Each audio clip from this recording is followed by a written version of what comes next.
why waste time investing in this play stuff when, I could be doing training more specific to the reactivity? Of course. No, it's not happening. Just be good. No, he's not gonna be good. Okay. Anyway, I think this is some sort of problem or issue. Should we let him move and then we'll start?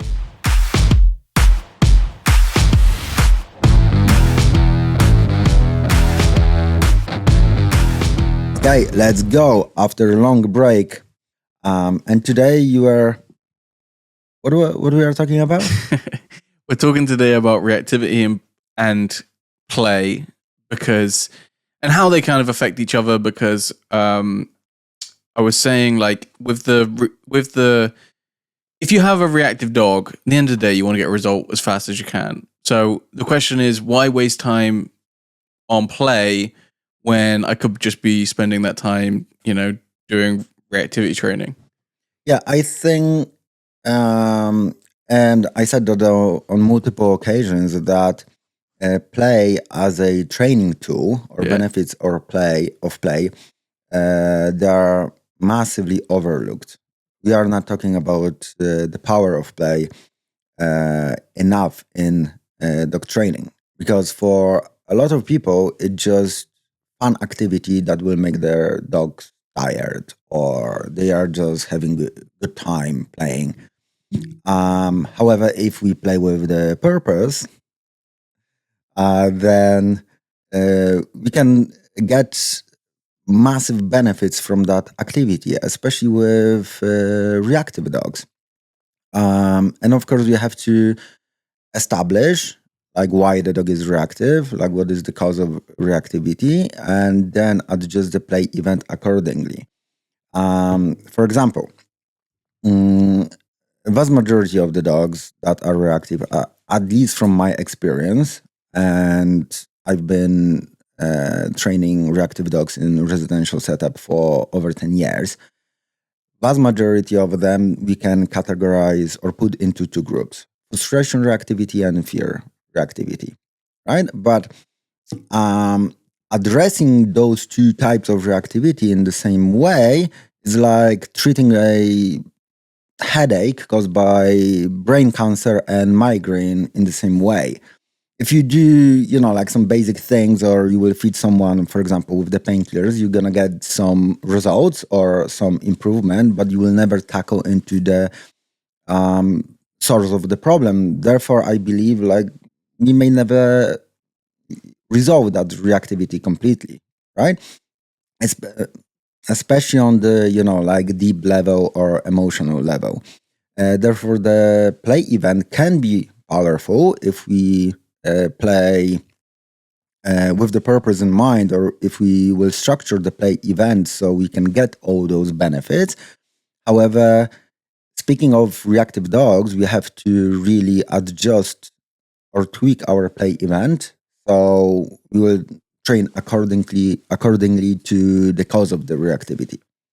Yeah, and a lot of dogs, this is something that doesn't really get discussed very much, but, a lot of dogs, especially when you talk about guarding breeds, the reactivity might begin as a reaction to something that scares them or, whatever, but very often actually can become driven actually by just the reinforcement the dog gets from the reactivity itself. Like, it just starts to become quite a fun thing for the dog to do. And like anything with dogs, if you're giving the dog an outlet which is much more productive, like in the play, or same thing even with dogs, I kind of think about them slightly separately, but I guess it's very similar. Dogs that are like, conflict seeking, like they actually enjoy the fight side of things. Again, you can provide an outlet for that in the like tug play and stuff like that. So. Of course. So, if you have like few reactive dogs, then you can aim to build confidence. And I believe the play is the best and easiest, or like in general, the best way to build the dog's confidence, because it's available for you and your dog on like pretty much daily basis or regular basis. You like, working around the triggers, especially in controlled scenario, may not be that available for like everyone, right? Even for me being a dog trainer, professional dog trainer, and then having all the friends that they are also professional dog trainers and they've got dogs and so on and so on. It's not that easy to train in controlled environment in order, like around the trigger, to build that confidence. And then we have like those different types of reactivity. You mentioned conflict seeking. So if we will define reactivity as a unjustified stress response to the presence of the stimuli, and that can be visual, auditory, or tactile, and that will, you know, uh, kind of explain or will put a lot of dogs in the group of reactive dogs, right? Because we think about reactivity mainly about, the dogs are lunging and barking. Where, like for me, avoidance, like excessive avoidance, there's also reactivity, right? And then I totally agree with the process that is happening. A lot of with the guarding breeds, they will start, oh, I'm a little bit like worried about something, and then they will do woof woof, and then that thing is moving away. So they are getting reinforcement from that. It's pretty much negative reinforcement training. That's why your activity is so hard, because the dogs are being reinforced for the reactive behavior probably on daily basis, unless you will, put your life upside down and you will walk your dog at 3 a.m. and you're not gonna meet like other dogs or whatever is the trigger. Um, so yeah, so it can come from fear and then progress to, yeah, I really like it, right? And then the same like with children, they may get into the fight that they didn't want it, and then they were successful. Oh, I'm gonna start beating people up, right? Like, if you think about the common reasons dogs can be reactive, like fear, for example, well, play is a really good way of increasing confidence. Frustration, where you're giving the dog a different like outlet for reinforcement, essentially through the play. Conflict seeking, you can give the dog the conflict with you instead of seeking conflict with other dogs. Like if the dog is just finding the reactive part of it fun, again, you can give the dog reinforcement in other ways through the play. So it's kind of like, regardless of what motivation your dog might have behind reactive behavior, it's like play is going to benefit you in some way. Oh, definitely. And I think a lot of even dog trainers, they don't realize how they can be powerful. And I posted that on my Instagram when we were starting our Play with the Purpose challenge about Bran, that play changed everything with that dog. And she had excessive fear response. And I don't think, and she was trained. It wasn't like she wasn't trained at all. She lived in the rescue since she was, I think, 8 weeks old till 14 months. So she was trained over there. And then using the standard thing, what we call confidence training, which I disagree by definition with the, I understand confidence training a little bit different. But like counter conditioning, desensitization, all that was done. And they played with the dog as well. However, you cannot just give the dog a toy and then, pull left and right in order to get all the benefits that they can come from play. We need to have some structure into that play event and follow some framework in order to build that, for example, confidence, to make it very, very powerful tool in the training. And then, as you mentioned, that depends of the where my dog is at the reactivity scale. So we start with, like with a lot of dogs, we start with the fear. Then it's coming from, I love it because I'm very successful, and it becomes a sport for the dog, right?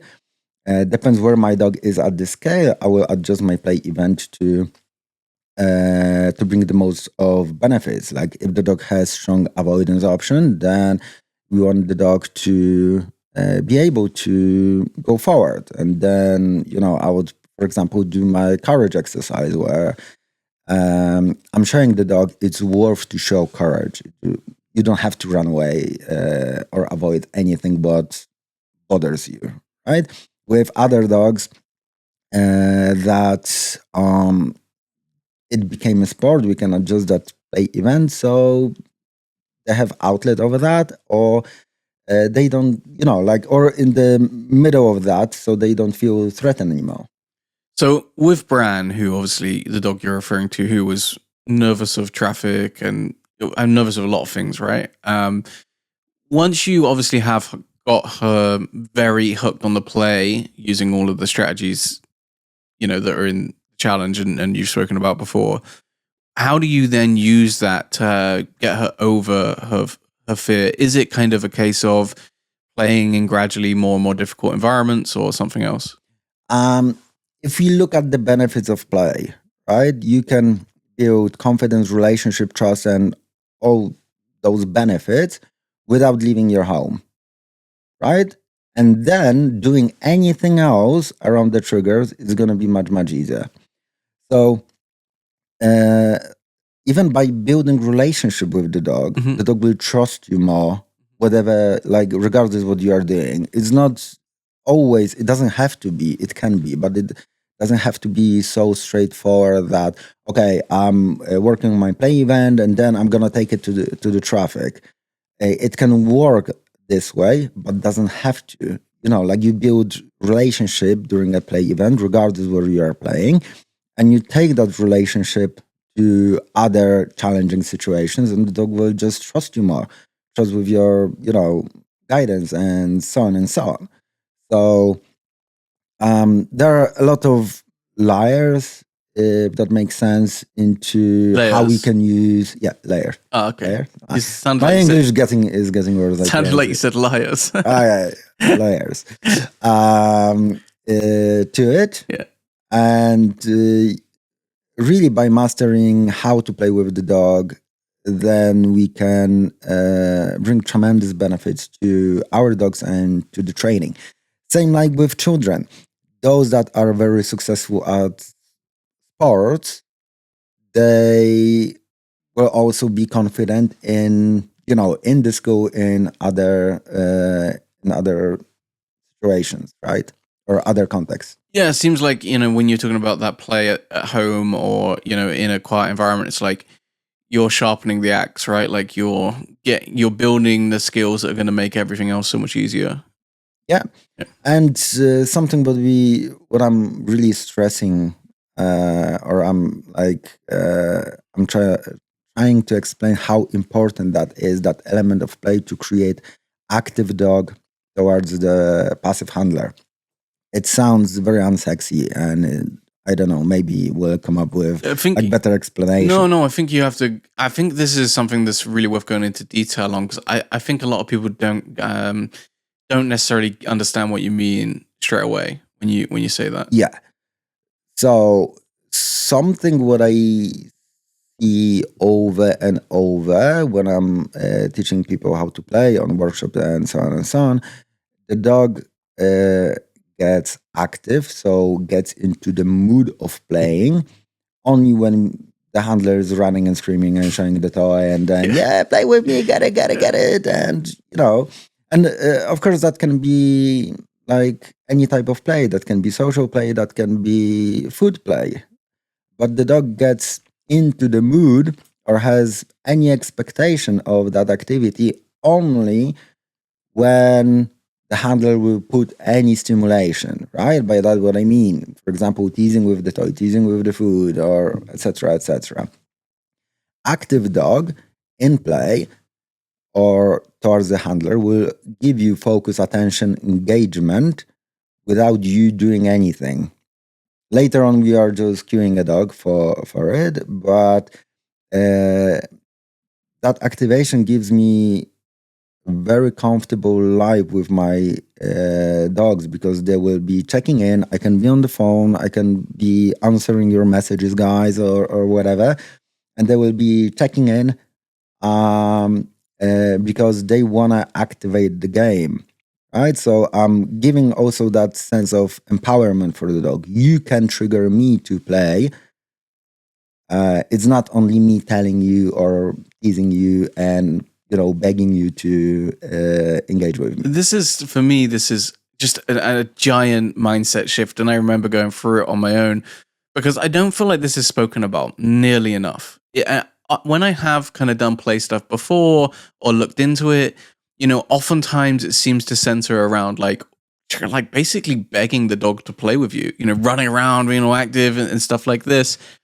And actually, this really flips on its head, where it's like, actually, you kind of want it to be the opposite. Like, you kind of want the dog to be like, please, like, let's go. It's a difference between the dog asking you to do stuff versus you constantly begging the dog, like, hey, please look at me. Yeah. And it's mainly because, like, the reason is why it's like that is how we structure the play event. Because we are making our dogs reactive. If you want to go like extremely deep about that, like every dog starts in, let's call it reactive side. It's just we want to create the play event or structure how we play with the dog so you can create that activity. And two things are happening over here. First of all, or even more, first of all, you've got the focus engagement that we really want without you begging a dog. Like the dog offers that much more often, and so on. Then we have that anticipation, right? And as we know, anticipation will shoot the dopamine levels. I don't know, like ask Robert Sapolsky about exact data. But what we can say, anticipation, well, up the levels of dopamine. That's why we are gambling. If you would win every time, what is the point, right? And sense of empowerment, because the dog feels like I can activate you in order to so we can play the game. And like adding element of play to whatever we use as a reinforcer, that alone will make it much more powerful.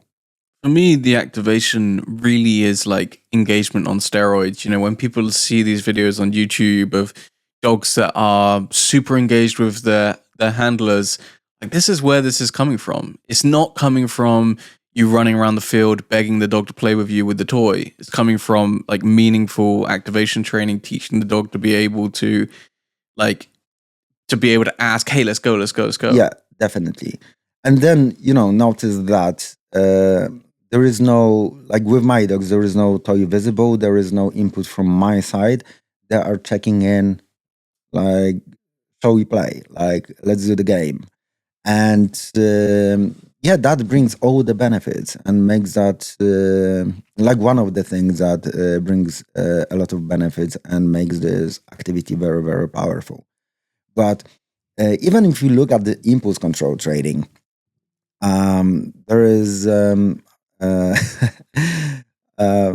I think it can also, like, you can use play and then try to harness that drive later on in impulse control training. But very often, then, like, the dog doesn't have the pulse to train impulse control.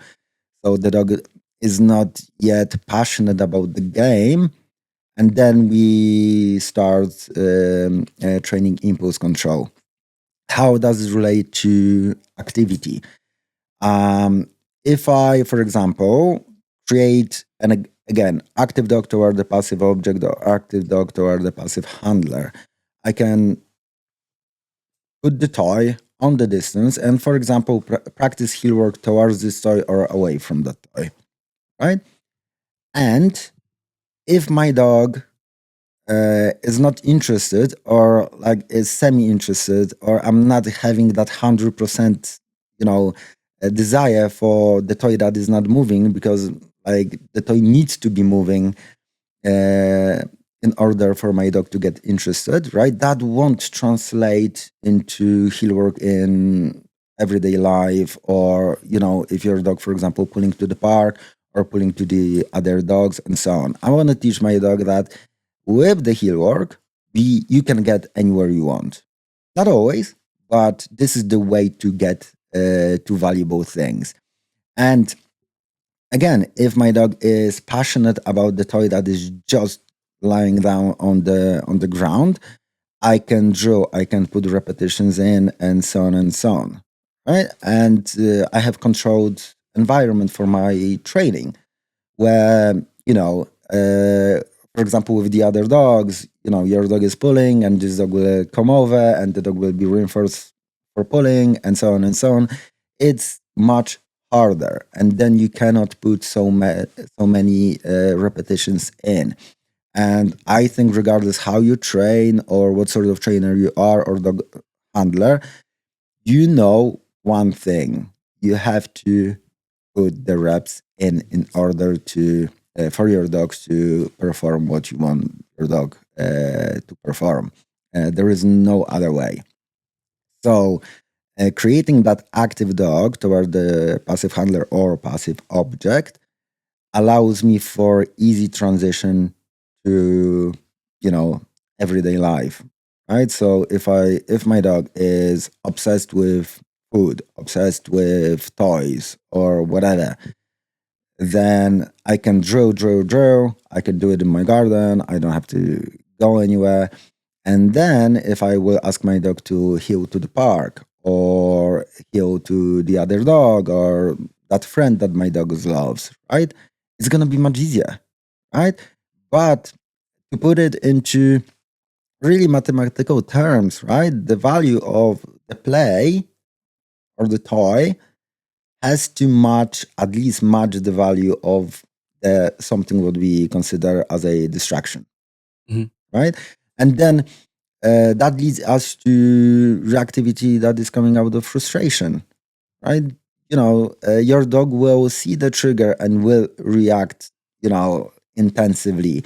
The trigger doesn't necessarily has to, stimulate the dog for it, right? So the dog loves to play with the other dogs and cannot get there, gets frustrated, so it starts barking. If I won't get the same value or excitement or arousal levels and so on, like in my game, then the play won't translate that easy into the reactivity. So, for example, I will use a lot of frustration in when I'm working on the desire for a play, and I know, like, some people, some trainers, they don't, they have mixed feelings about the frustration. However, the same people, they love to argue on Facebook over things, right? And there was, like, ages ago, a very cool study or experiment done by Mr. Heath. I'm not sure if I'm not butchering his name, but, like, in very simple words, he connected some cables to the to the human's brain, and people in the experiment, they could choose how they feel by the pressing of the button, right? By stimulating, like, some part of the brain. And guess what they were choosing? I know, because you told me this story before. So I'm gonna tell you, like, they were choosing frustration and slight anger, and they were pressing it like mental. So frustration, as long you are on the right path, it's not a negative feeling. Frustration can be negative if you don't feel you are on the right path to your goal, right? But frustration can amplify the desire or whatever, or the behavior later on, massively. So whatever gets you in trouble, use it in your favor. So if I have, like, frustration reactive dogs because My dog loves to play with the other dogs and values that so much. I want to create the play event using the same principles or the same strategies that got me in trouble in the first place, in order to create that passion for that activity. And then play will be very, very powerful tool in your training. One of the challenges I think some dogs have is like reactivity training where there isn't much movement, right? Like this is one of the challenges I think some dogs have when people try to take the kind of classic engage, disengage approach with the standing still. Like some dogs find that quite difficult to, in to see the trigger and actually just be still and look away. Right. And like some dogs find it a lot easier when there's an element of movement or like doing something. Right. And sometimes the play can really come into play there. Either with just direct reward with the play session, or doing like let's goes and then rewarding with the play as a result of that. And this actually came up in the challenge recently because someone was doing the social play and we were talking about the push, right? Like we're pushing the dog and kind of creating that like the dog's desire to come towards you then. And this can actually like definitely play into the let's go as like a tactile cue, right? Like the dog staring at the thing. I'd give the little butt push. I could add in the verbal of the let's go. Yeah. And then like the tactile cue is going to be more effective than the verbal cue on its own, right? And then the dog is more driven to like come. And then if I've paired that tactile cue with play, like I've created good emotions around the little butt push, or like the butt push means we're going into the play. It's like that starts to become very effective as a let's go cue, which is then just giving us like a really powerful tool in the training. And you can use that however you want to. That could be part of your like strategy to rehabilitate the dog, or it could just be like, I just need to get out of this situation quickly. But yeah, like we are coming back to, in order for that to work, you need an active dog for a play, right? Because if you have to put so much stimulation for the dog to get in the mood and get interested with toys or get interested with food or like interested in you, and your reactive dog is looking at the trigger, you cannot do it. You cannot do it. You cannot like, predict. Please take the toy. yeah. But like, I'm not in the mood yet, right? Yeah. However, if you have that active dog for a game, it's gonna be much easier. And then if you use the stimulation later on, you will add even more, right? So I think I don't know anyone. You mean like if you give the dog more of a play event? Yeah. So for example, like I'm working, so my dogs are, hard focus on the toy, right? And that should create, let's say, 100% desire, right? And then I will practice whatever I want to practice, right? I can give the dog outlet, I can do whatever, right? But then if I'm, let's say, with my reactive dog and the dog is seeing a trigger, but the dog value is again active, right? If I then add the movement, I will also add value even more to that play event, right? And then it becomes like extremely powerful tool in the tool set. Yeah, I mean, this is just basic dog training, really, isn't it? In terms of motivations, right? The more food motivated your dog is, the more toy motivated or play motivated your dog is, the more motivation you have with your dog for things that you control, the easier dog training is. Basically, definitely, it's simple math. That's why you want to charge your reinforcers as much as humanly possible, to make them as valuable as humanly possible, and then your life will be much easier. And with the play, adding element of play to whatever you use as a reinforcer, right, will add value to that massively. We humans and dogs, we play throughout our life, right? Usually it's diminishing as the animals age. We play throughout our life. And if you look at, adult people, they still at least like to watch the sport, right? But that play is in our life and it gets us hooked so much. But I think there are smart people behind the sport, behind the gambling, behind like anything. And we have to be so smart about the play as well. We cannot just play for the sake of it's fun activity. Well, this is, I think, one of the holes in some of the modern dog training stuff, in the sense that, like, as a culture, we want to use reinforcement and rewards much more, which is fantastic. But there's not really a lot of information about, like, well, how do we maximize the leverage that we have with those rewards? And that's where people can, I think, fall through the cracks and just get a bit lost. Is like, if you have a dog that isn't immediately very food motivated or immediately very play motivated, then people can just feel lost, right? They feel like this reward training isn't working for me, right? Because I can't, like, my dog doesn't want the food, doesn't want the toys, and it's like I it's really strange to me that we've, like, maybe, like, to use a saying, like, we've put the horse before the cart kind of thing. It's like, yeah, let's push like loads of people towards more reward training, which is fantastic, but then not tell them what to do if their dog doesn't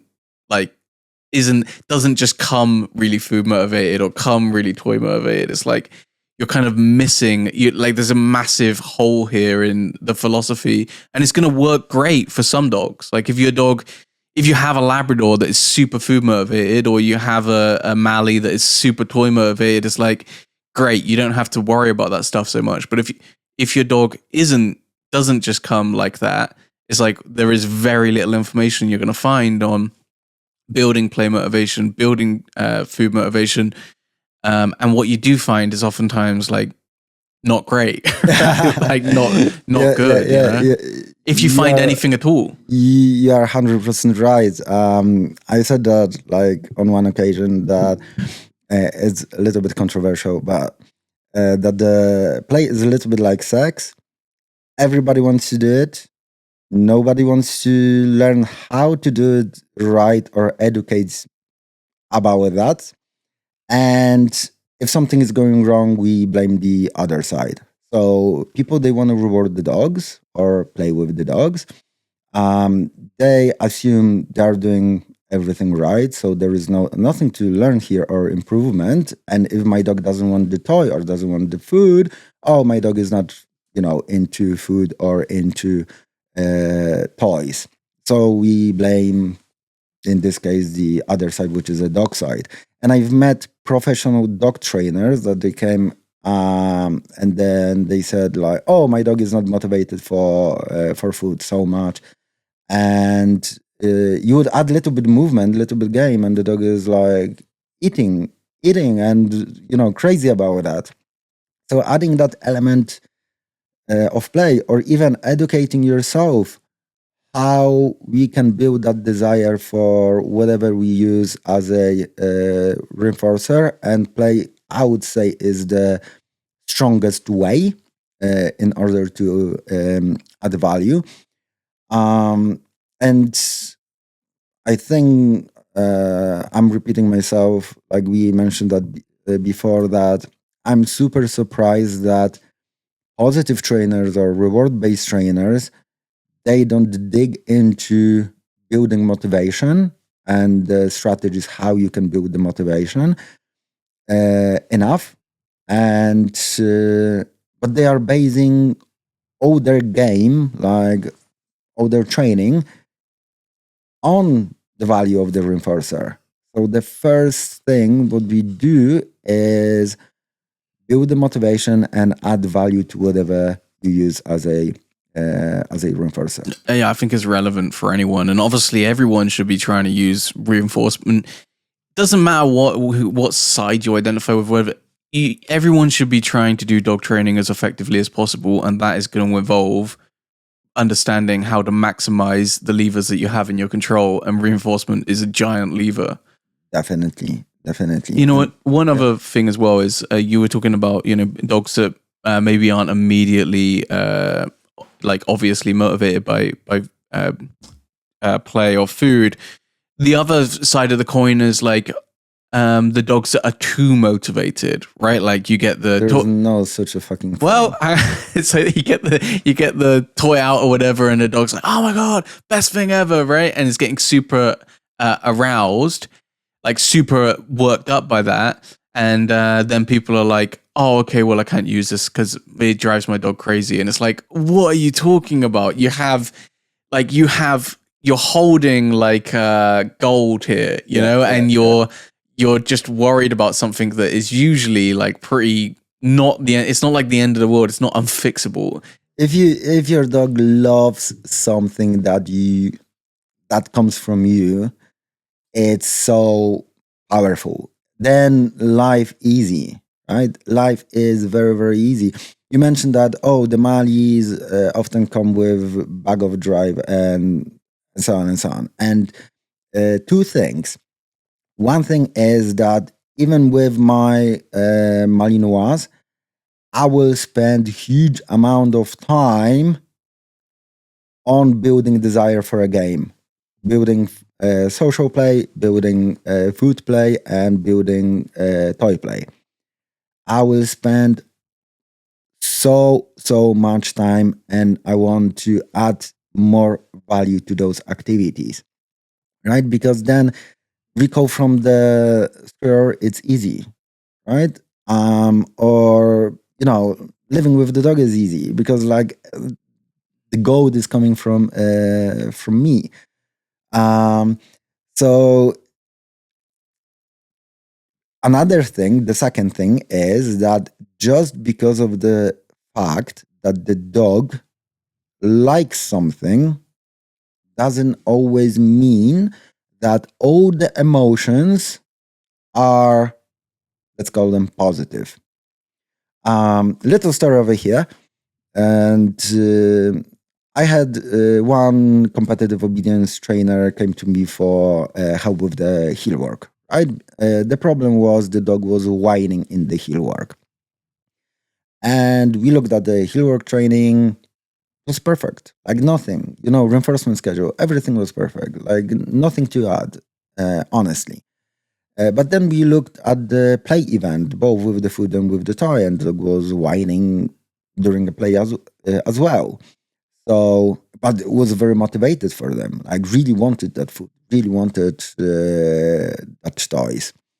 So we shouldn't be surprised that you know uh, those emotions or those feelings that are not necessarily positive in a way. The dog was hectic, tensed, and so on and so on. Right? But really, really wanted, right? But that wasn't enough because like the dog was like aroused, but that arousal wasn't focused. It's like the driver that will be, like I'm driving very, very fast, but like everything is hectic and there is no confidence or strategy in it, right? And when we fixed or organized the play event so it had structure, it had clear rules for the dog. So the dog knows, oh, if I do this and that, I'm going to win the game. Like any play, think about the play like any other game or any other sport. There is a way to win the game, and there are specific behaviors that give you the win, right? And it has to be real and competitive. Otherwise, what is the point? If we wouldn't score, I don't know, goals in the football match, nobody will watch it, right? I don't think so. So once we explained to the dog or organized the play event, so the dog was like still even more driven for it, but that was focus drive. So the dog knew like I have to do this and that in order to get what I want. So that anxiety was gone, right? And that translated into the heel work in the session number one. And then the noise from the heel work was gone. So um, I never compromise on drive. It's not like, oh, my dog likes it, so I'm not going to do anything about that. But also, even if my dog loves the game and we have like that too much motivation, that doesn't exist like unicorns. Like maybe there is not, nobody so on, right? But we have to structure the play events so we don't have hectic energy or we don't have anxiety during it. We want confidence. Yeah, kind of made me think then of like like a car analogy. It's like, if the play is getting your dog to go 100 miles per hour, the answer, but this is in the wrong direction. It's like the answer isn't to take all the petrol out the car. It's like just get the car on course. Yeah, and then you're going to be flying. Like you're going to be going in the right direction. Everything's going to go great. Whereas I think sometimes people, like, the car is going in the wrong direction and people are panicking, like, oh my God, like we're going so far in the wrong direction. It's like, don't take the petrol out of the car, just turn. Just like, let's just take all that energy and put it in the right direction. And now we're like flying. And then the feelings or emotions during that activity, they will be positive. The dog or, when driving, or the person, they're not going to be calmer, they're going to be focused, right? And they will be confident they are on the right track. I don't know, like if you look at agility, right? You have to do the course in a certain way. You cannot just run fast. The time is very, very important. You have to run fast. But you have to do the course so you don't have like any penalty points or whatever, right? It doesn't mean you're going to be calmer, you're going to be focused. And something what a lot of handlers that are struggling with, especially reactive dog handlers, they don't teach the dogs to think in high arousal, which again, for me, it's a like first thing to do with pretty much any dog. A lot of trainers, they want to just make the dog calmer, right? I want my dog to be calm, or they say don't excite your dog or nonsense like that, right? Where the dog will get excited, and then you don't have answers, right? You don't have answers for that situation, and your dog has no mental ability to think in those situations, right? So teaching the dog to think and respond to you in high arousal, I think it's a first thing to do. And then you can work on calmness, wherever you need calmness. And this is something that I do also with the reactive dogs, right? Regardless of the cause of the reactivity. Are we recording? Yeah. I'm just like conscious of time as well. Okay. I feel like we're going for a long time. Regardless of the cause of the reactivity, we can say the dog sees the trigger and the arousal spikes up. We have that spike, right? Bigger or smaller. And to change your dog's feelings in this situation, that's going to take you a lot of time. Anyone who had any, for example, unpleasant experience or doesn't like something or has very strong feelings, like negative feelings or towards something, think about that, how long it takes to change feelings, how we feel about the things, right? This is why my first line of action with the reactive dogs is, regardless of the cause, it's teach them to think in high arousal and respond to me in high arousal, right? And play is perfect for it. But then I've got all the answers in my life with my dog, and then I've got all the time in the world to work on the calmness. So with my reactive dog, regardless of the reactivity, let's say we have the dog that is reactive to the other dogs, and then we are talking how the reactivity is reinforced. The dog is doing woof woof, the thing is moving away. Or with the frustration, the thing is coming closer, right? And that's why it's so important to not to train every type of reactivity in the same way. Like for me, it's a nonsense. However, if my dog will walk past this other dog in the focus heel work, I'm fine. I don't care if my dog is calm or not. My dog can heal, having being in so high arousal as Mother Nature equipped that dog in, right? And really, I don't mind. Be excited, be aroused, right? But then I'm walking past the trigger and I'm not rewarding my dog for reactivity. This is one thing. But I can live live with the dog. I've got answer for any sort of situation where if I were to, I want to, and then I've got all the time in the world to work on calmness, right? And bring that arousal down around the triggers. But my dog is not reacting anymore. Where if I will go, I want to, for example, go with the counter conditioning, change the feelings, or make the calmer, bring the arousal level down. One thing, it's gonna take a lot of time, and how many mistakes or how many unpredictable situations will happen during this time that will set your training back, because you've been, for example, working around the other dogs, feeding your dog is progressing, beautiful, and the dog is getting calmer, and then you will meet that off-lead dog that will scare the shit out of your dog or whatever. And then it's massive step back in your training, right? Because those feelings came back, and any negative feeling, we have to recompensate with loads positive ones, right? So one negative interaction, for example, with the other dogs, will set your training back far enough, so you will have to recompensate that with loads positive ones. That's why with the reactivity, a lot of handlers, they progress to some point and then they're hitting the wall and they cannot progress further. I think that's a good place to wrap it up. All right. I just warmed up.